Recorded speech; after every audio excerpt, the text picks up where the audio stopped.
एक जंगल में कालू और उसकी पत्नी सुंदरी रहती थी। सुंदरी को बच्चे होने वाले थे।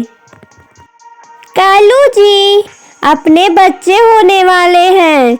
मैं चाहती थी कि आप खाने के कुछ सामान इकट्ठा कर ले। सर्दियाँ भी बढ़ रही हैं, फिर आप अकेले कैसे खाने का सामान लेने जाएंगे? कालू जी, आज चलते हैं और कुछ सामान इकट्ठा कर लेते हैं ताकि आराम से सारी सर्दियाँ निकल जाए।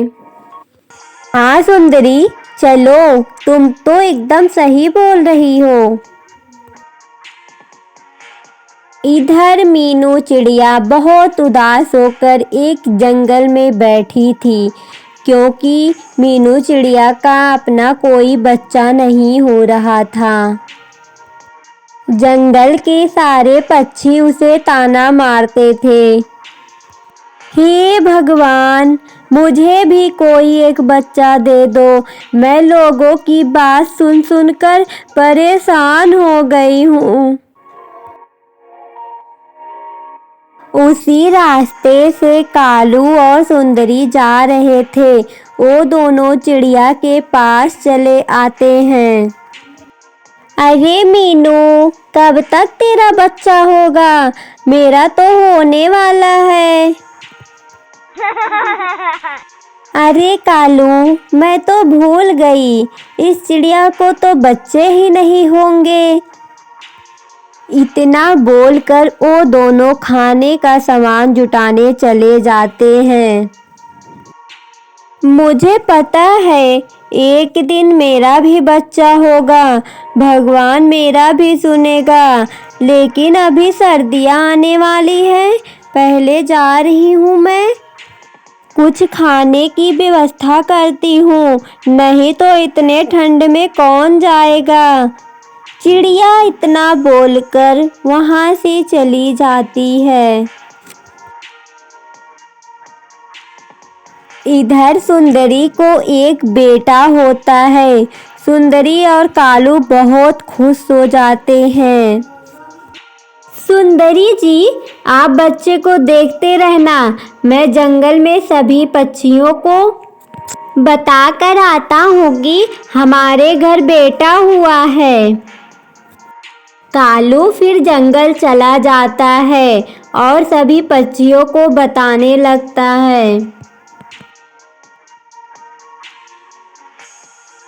जब वो मीनू चिड़िया के पास पहुंचता है, मीनू जी, सुंदरी को बेटा हुआ है।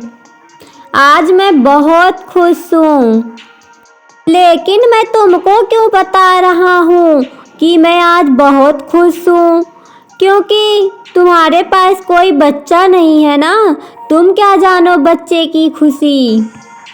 कालू इतना बोलकर वहाँ से चला जाता है। चिड़िया वहाँ बैठे बैठे रोने लगती है।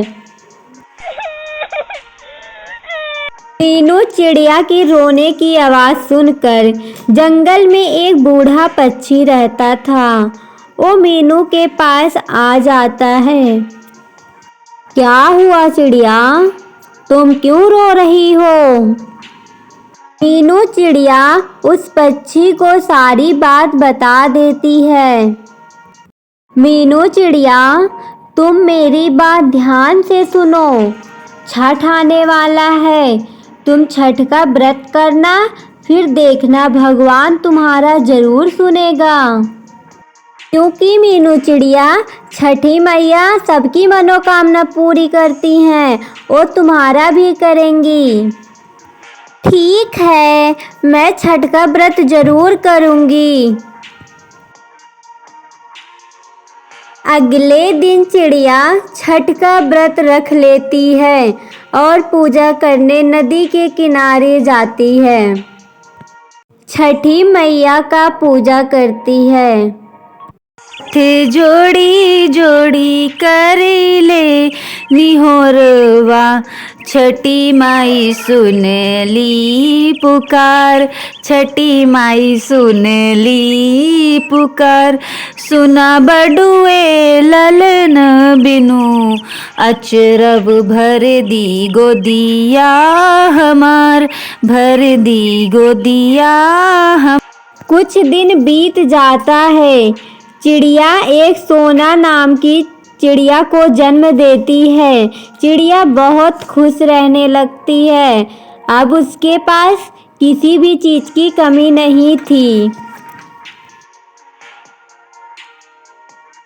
इधर सुंदरी और कालू के पास खाने का कुछ भी नहीं था और ठंड बहुत ज़्यादा लग रही थी।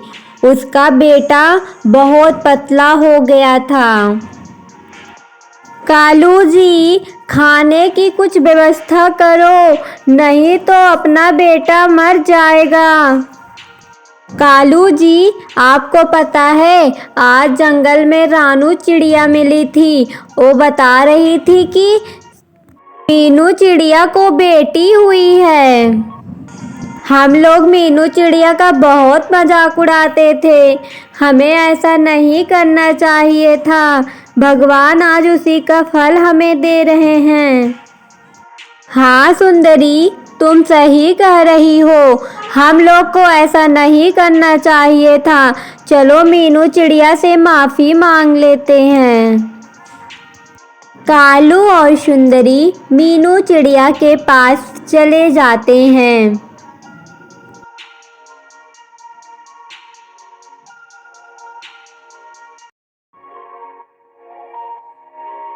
मीनू चिड़िया, हमें माफ़ कर दो।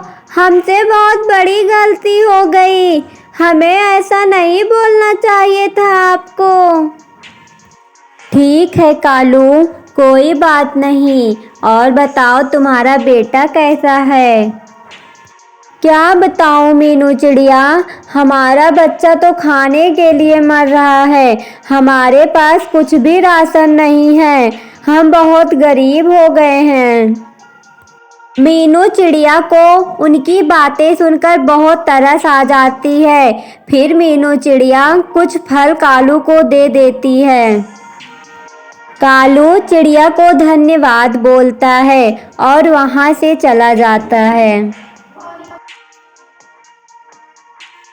इस कहानी से हमें यही शिक्षा मिलती है कि हमें किसी का मजाक नहीं उड़ाना चाहिए, क्योंकि भगवान सब पर अपना कृपा बनाए रखते हैं। जय छठी मैया कमेंट में ज़रूर लिखें एंड मेरे चैनल को लाइक शेयर सब्सक्राइब करें प्लीज़।